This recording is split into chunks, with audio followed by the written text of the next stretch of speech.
আসসালামু আলাইকুম, hello viewers. আজকে আমরা যে কাজটা করতেছি সেটা শুধু কাজেই না, অনেকেই আমার সাথে কমেন্টে বলে থাকেন যে ফাতি সেট কেন খেলে না।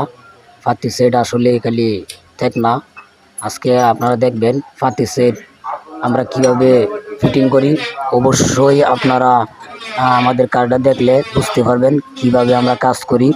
আর আজকের কাজটা এই বিষয় নিয়েই যে ফাতি সেট খুব খেলবে 100%। আমরা যে পদ্ধতিতে পাতি সেট লাগাবো আপনারা দেখবেন মনোযোগ সহকারে। আর আমাদের কাজগুলি যদি ভালো লেগে থাকে অবশ্যই শেয়ার করে দেবেন। ধন্যবাদ। অন্যকে দেখার সুযোগ করে দেবেন।